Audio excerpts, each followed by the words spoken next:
quickly introduce Claudio Paolucci. He's a member of UNIBO team DIGHT-Net, first of all. He's also full professor of philosophy and theory of language at the Department of Philosophy of the University of Bologna. He teaches semiotics and philosophy of language. He coordinates the two European projects, the NEMO and Fake Spotting, directing also the International Center for Enactivism and Cognitive Semiotics. He's the scientific coordinator in the National Center for Humanities Umberto Eco, and president of the Society of Philosophy of Language. His research interests focus especially on cognitive semiotics, pragmatism, interpretative semiotics. He has been also mentored and supervised by Umberto Eco, who is his figure is a central part of this project, and he published many articles and especially a book about Umberto Eco called Umberto Eco Tra Ordine e Avventura, Between Order and Adventure. I leave the floor to Claudio. So thanks a lot for the invitation. It's a pleasure to be here. So start immediately in the middle of the things, starting from Michel Foucault, which is in his archaeology of knowledge, insisting on something strange. He used to call it the rarity of statement, which precisely because of their poverty seems to constitute a discursive memory that the archivist had to render readable within a pure description of discursive events. It was a quotation. So Foucault's rarity of statement then essentially consisted in this. Each statement negates other statements, prevents others from manifesting themselves in its own way. The existence of that statement itself contradicts and removes other statements. So we can read Foucault's law of rarity. It is based on the principle that everything should never be said. Statements, however numerous they may be, are always in deficit. Statements are studied at the limit that separates them from what is not said, in the instance that brings them into existence to the exclusion of all others. I would say that it's an instance of enunciation. So this deficit of statement, their poverty, defines for Foucault the conditions of possibility for their patrimonialization. It is because they are rare that can be patrimonialized, which has meanwhile becoming an increasingly key term within the humanities. According to Foucault, it is precisely in the law of rarity inherent in the statement that lies their potential to become cultural heritage, historical heritage, or you may call it in the way you please. So the Foucaultian idea that the archaeology of knowledge and the work of the archivist are effectively work on a heritage, something that has a value. So it was his idea. So you see the quotation here. The rarity of statement is written in some strange way to me, but the lacunary and fragmentary form of the enunciative field, the fact that ultimately only a few things can be said, explain how statements are not an infinite transparency like the air we breathe, but they are transmitted and preserved, they have a value. So there is this connection between the law of rarity and value. Discourse appear as a good, finite, limited, desirable, useful. So 50 years have passed. It feels like an entire geological era has elapsed somehow. Foucault's law of rarity, at least as he formulated it, appears to be invalidated somehow by the digital era. In the other digital archives, enunciation no longer seems to negate others upon their emergence. Instead, they appear to arise only by coexisting alongside those enunciations they were supposed to negate with the very birth, according to Foucault. So rather than contradicting and displacing other enunciation, the birth of an enunciation reveals the structure of a space where it is no longer true that only a few things can be said, but when it seems possible to say everything and keep it in memory solely by virtue of having said it. Thus, the structure of the new digital archives appear to be one of cohabitation of contradictory forms, a space of coexistence that violates the law of rarity. So, you can switch from just on the queue. So in the early years of the web, and it was the paper that Matteo generally quoted at the beginning of his paper, the strength toward the indistinguishability of enunciation production and preservation initially gave rise to an apocalyptic rhetoric based on the idea that web enunciation no longer had value, which is not true, of course, that pervasive and structural recording violated the fundamental principle of culture, whose primary task is to filter the information circulating within. And it was Umberto Eco's position on that. It was wrong, as we're going to see. And finally, that the inversion between valorization and recording harbored various unhealthy germs within it. Valorization should indeed precede recording and preservation. So it was argued that only what had value should be archived, thus enabling the construction of heritage. While somehow in the digital world, recording seems to precede valorization, and enunciation seems to acquire value simply by being spoken and therefore recorded. Switch it. So it is evident that it's no longer possible to construct such an opposition. Why?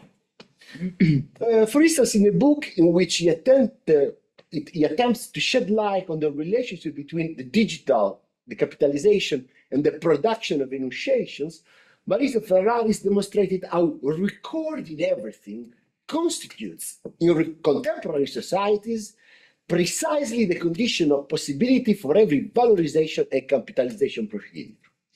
When the archivist is no longer human, this is the world we are living in, but is a machinic archivist, recording everything gives rise to procedures for the heritage and the capitalization of the enunciation. Recording becomes valorization itself. Ferraris calls this new mechanism iteration. We don't care about the name. Whereby even if something is insignificant to us humans, incorrect to us humans, or even false or nonsensical to us humans, its mere existence still contributed to facilitating the work of the machine archivist. The machine will learn from its own mistakes, from our own mistakes, traces with sediment, and they will produce facilitation whose results will be the prevalence of frequent experience. This is a key point. I will turn back on this. Thus, the keyboard of our mobile phones, starting from our most insignificant typing errors, will end up in producing the correct correction, suggesting the most probable word based on our activity and linguistic habits. Later, it will learn new words and habits from our idiolects and uses, which will nourish the engineering of the next software release. So the primacy of frequent experience generated from billions of insignificant enunciation underpins the enormous success of machines in tasks where just 10 years ago, the same machine used to fail miserably.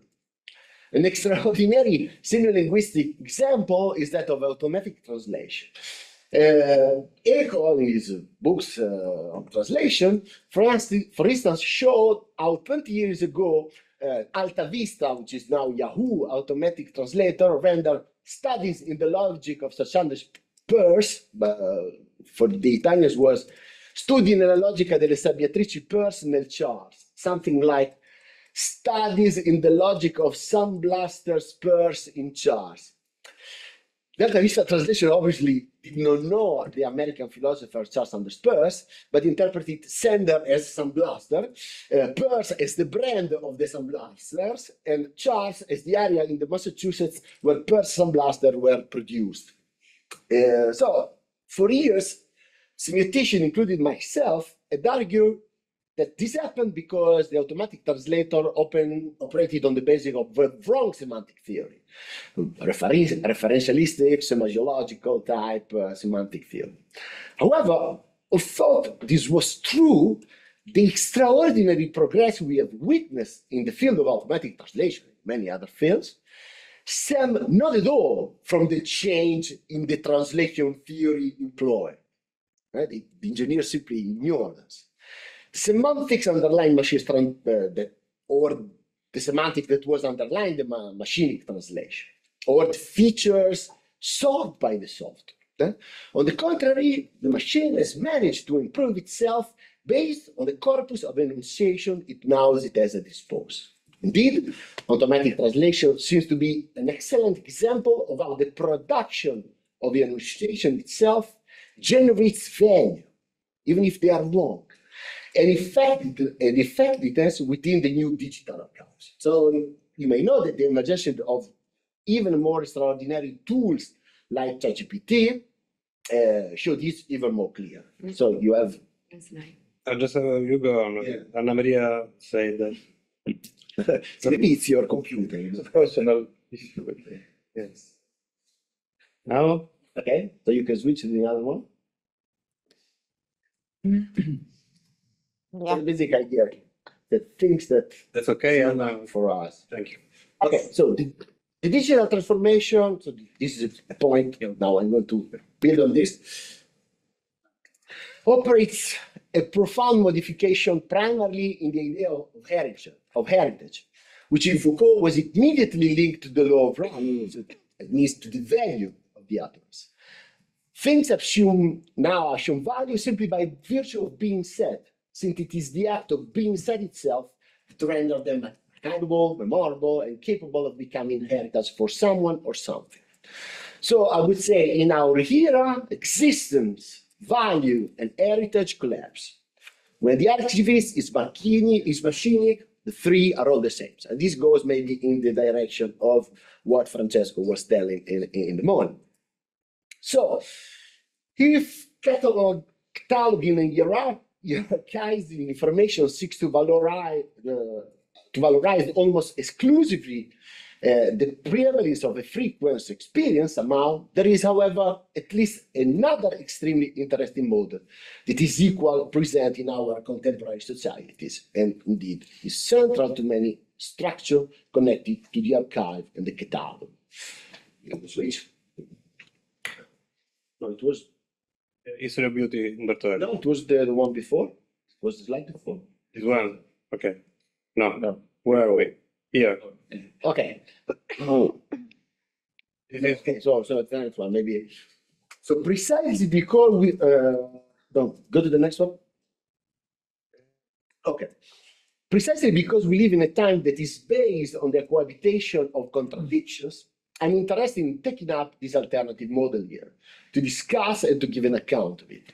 So in his book, History of Beauty, which is my major attempt to construct a catalog of the forms of beauty in Western culture, Eco identified the hallmark of the contemporary in the coexistence of contradictory styles. So the new geometry and new expressionist, new abstractionist and new figuration, neorealism and neo-symbolism and all that.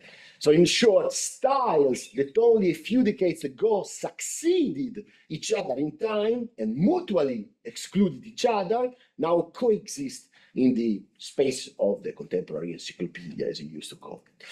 So when Eco asked what is the constitutive form of contemporarity, the hallmark that allows us to read it and represent it, it does not have any kind of doubt. The form of contemporarity is the list. This is his opinion. Why? Keep in mind that the building of tokens in computational linguistics is a process of constructing lists. That the construction of regular expression in computational linguistics relies on lists. And when the transformer algorithm of ChatGPT and DALL-E predicts what the most probable word or pixel color is based on our query, it does so by constructing lists of lists. Right? So what is a list? Eco notes that a list is an assemblage. Consider, for example, the shopping list or the list or the wish list we have on Amazon. They are assemblages of heterogeneous objects: vegetables, piece of meat, smartphone, bottles, blue jeans, and all. Then think about the catalog of a library, which is not very different. Heterogeneous books belonging to different genres, eras, and publishers is kind of an assemblage. At this point, to explain instead what is not a list, Eco says that the opposite of a list, quotation, is the description of an organized form. It is precisely that organized form which, with its variable proportion, has always defined art and beauty. The list is therefore the opposite of the organized form. It is the non-art somehow. And this non-art is the constitutive form of the contemporary, according to. Because which, according to Eco, circularly complete forms are constructed when one is sure of one's cultural identity. Lists are made where one is faced with a still disconnected series of phenomena which one seeks without yet finding it, his identity. So moreover, it is obvious, we make lists of properties, lists of attributes, for example, the virtues of ourselves, when someone's identity is not yet well known, or when we try to communicate an identity known to us to someone who does not know it. Take, for instance, when we start going out with a new friend or a new boyfriend or a girlfriend. What do you like? What are your hobbies? Tell me what you think are your virtues and your defects.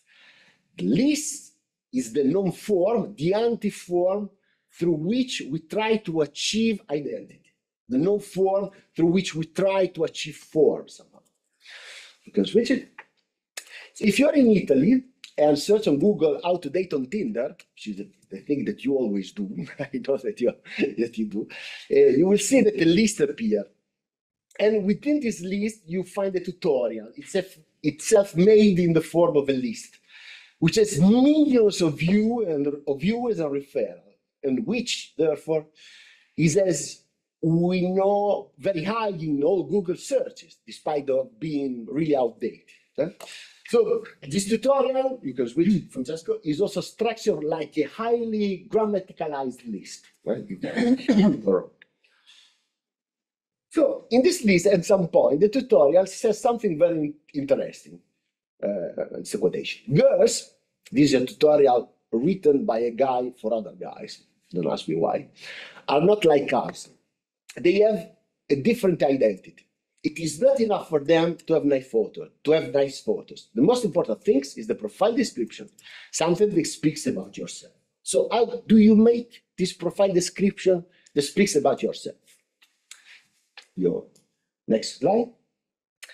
My advice, the author of the tutorial says, if you don't know what to write, is to use a list, author's bold.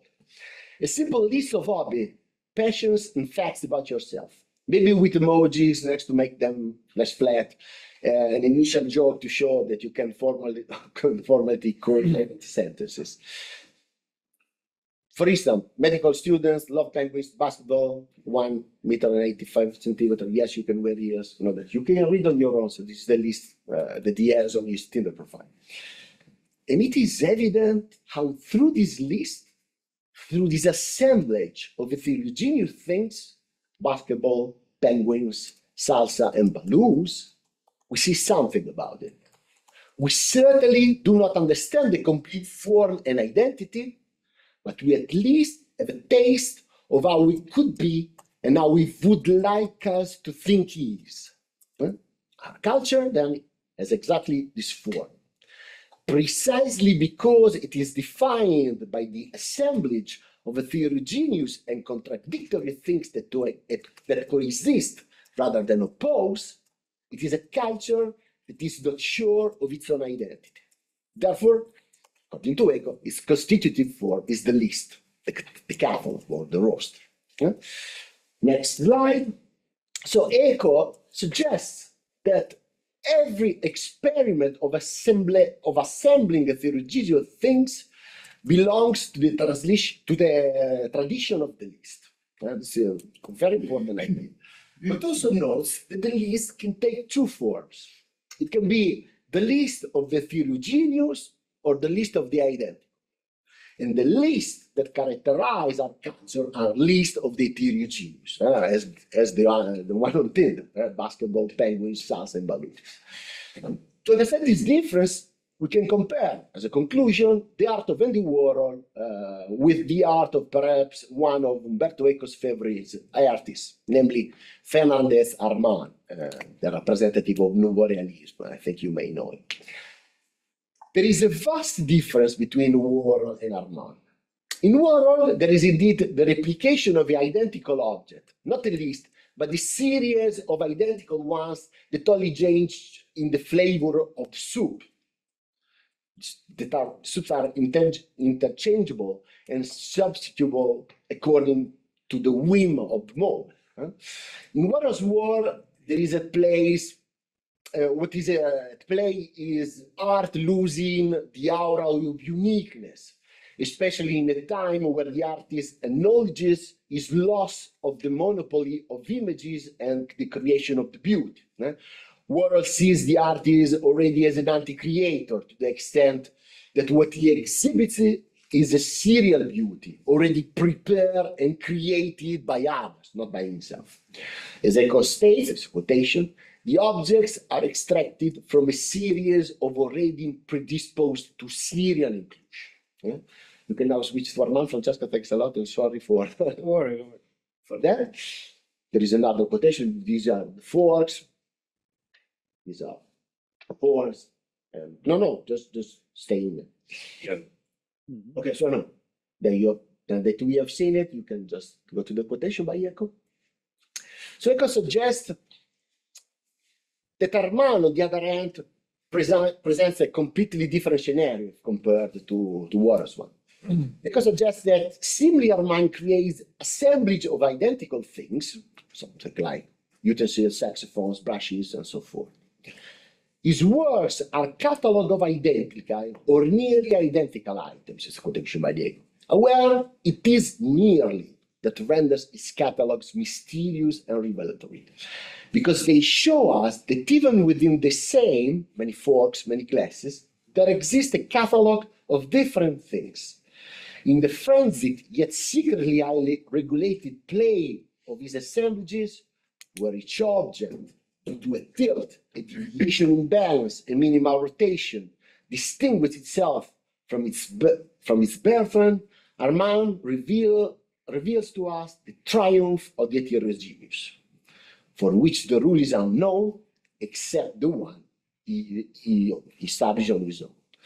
So in Armand, there is indeed a list, but it's not a list of all identical things, but rather a distinct list of all these heterogeneous things in which we can perceive the difference in uniqueness, and where the vertigo of the list, which is the name of another book by Eco, teaches us to perceive differences where we see only similarities. So somehow, you can change. We live in a world overflowing with goods, objects, contact, experiences, virtual friendships, and the list is often the form to give identity to this world overloaded with things. Machine learning, ChatGPT does exactly this kind of job. This list is made to follow the overflow of the world or to rearrange it, creating new relationships between distant things, thus questioning those accepted by common sense. The list serves to deviate from the primacy of frequency experience we discussed. It's not by chance that the generative AI works through lists. Deeper still, the list is an assemblage of heterogeneous elements, and this is the known form we use to set up the representation of something whose identity we do not yet know, but we wish to catalog first and order later. So, thank you. Thank you very much, Claudio. Very, very interesting. I have many questions. It's late, but still one I would like to ask you, because it's not, I agree with most of the argument you propose. It's not very clear to me the part about Umberto Eco filtering, when you said Umberto Eco was wrong.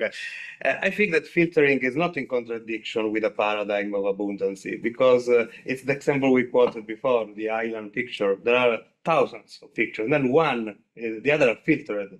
I mean, we are literally submerged every day by images, documents, and then still this filtering mechanism works. And this is one of the most important legacy that Umberto Eco left us. In the description of the functioning of encyclopedia as a model describing cultural systems. Even in the era of machinic enunciation, of machinic production of images, of immediate storage of everything, these filtering systems are operating probably in the most effective way that ever operated. So, if I understood well, it was a critique to the example given by Eco, not to the general mechanism of filtering, because what you say is compatible with filtering. We still, there is, I agree that we live in a paradigm of post-scarcity, as Marek was saying, and so the idea of the archive as the law, but still the Foucauldian idea of the archive as the law of what can be said and not said is more actual than ever in a way. Not the rarities principle, but the other part. The archive as a law of the utterances that are valid in a culture. I think it's not in contradiction of what you said, but still, I mean, along this kind of, it's more or less the same position. Reply to this. Okay. In fact, I don't know if we want to collect some questions and then you reply, or we want to reply now. please. Other questions? Maybe you start replying and then the other people. Yeah, I would agree with you, Francesco, if the archivist is a human connected to meaning. If he's a machinic archivist, it does not rely on meaning at all. I would not agree. He simply does not filter. It takes everything, all the music, all the data, all the images, everything he can use it, all the mistakes, all the nonsense things and all that. So there's been a huge thing in the history of the artificial intelligence when the machine wanted Go, if compared to when the machine wanted chess. So this has changed everything. Why? Because the machine didn't even knew the rules of the Go. It simply watches thousands of Go matches. And then he's not storing. He's using the data she has in a totally meaningless values for us. So when you show the moves of chess to an important chess player, he says, yes, it was a smart move. If you show the very same thing to a Go champion, he says, this is totally meaningless for me. Why is moving like that? So because the machines find correlations, since he moves without relying on meaning, but on prediction of mistakes somehow, so he can make, he has an agency that is totally meaningless for a human being. So you may know, if you don't, if you go to a bank and ask for money for buy a house, now there are this correlation that if you are a reliable payer, if you start your request on Wednesday and Thursday, and you have a full battery on your smartphone when you do it. So this is totally meaningless for you, but it's not meaningless for the machine, which is a totality of these correlations. So the machines do not filter. They take all the correlation that they can, and they build lists trying to predict the most probable behavior that is going to. So within the generative AI, we have, to me, a total revolution that we need to take into account, because transformers algorithms works in a totally different manner if compared to the algorithms that we had only 2 years ago. So this is a huge change that we have to take into account, because they do not work less. We work using meaning. Machine, they do not use meaning. But meaning is the human way of working. But it's not a power, it's a limitation. The power of our optic nerve is 10 at 15 and our beats per second. And the power of our computational process is 100 bits. So we have to be very selective in the passage from the optical nerve to the brain processing. So what does that? Meaning that there's for us. This is why we perceive tables and bottles and not yellowish squared things. So because we use meaning in order to, couple with the environment. Machines do not need meaning in order to couple with the environment. They do it without it. And this changes everything. No, I agree on this, but culture still filters what machine produces. So human culture. But I was not working. It's more than human culture still, because AI is a part of this cultural system. And I think probably in a dystopian future in which we will be dominated completely by AI. No, I got your point. It's the idea that simply, since I got what you said, machine works like that. We work in a different idea. But what is our way of functioning? We are naturally born cyborgs, as Andy Clark used to say. So we build connection between the way we work and the environment. So we delegate to the environment things that we do not do in our heads, or that if we do that in our heads, we are less effective in doing that. So we have this kind of concatenation of assemblages with machines. So on that, there is a kind of filtering, but it's because it's our structural coupling with the machine that to do that. But if the machinic archivist does not work on filters, they work on lists. Yes. On that I agree. I don't know, Matteo has raised his hand. Yes, you want to say something? Yeah, I didn't raise because I only have a heart, so I don't understand how I can raise my hand. But so anyway, thank you a lot, Claudio, for this very inspiring talk. I really like this idea that the meaning is a limitation. What do you think about the fact that we often make a distinction between algorithms and human way of functioning? But there is this very nice work of Dominique Cardon, I don't know if you know him, about algorithms, where he's a sociologist, specialized in digital culture, and he asked himself about algorithms. Are algorithms regular, or are human practices which are regular, and actually algorithms just reflect human practices? So we are used to say that machine learning and everything else is very regular and very repetitive, and human culture is not. Human should be about innovation and creation and everything else. But actually, if you look at how archives work, there is a very regular and repetitive process, and humans are regular and repetitive. And so we may think that they add meaning, but they actually don't add meaning. If you look at how they work in archives, they just follow very regular and repetitive processes.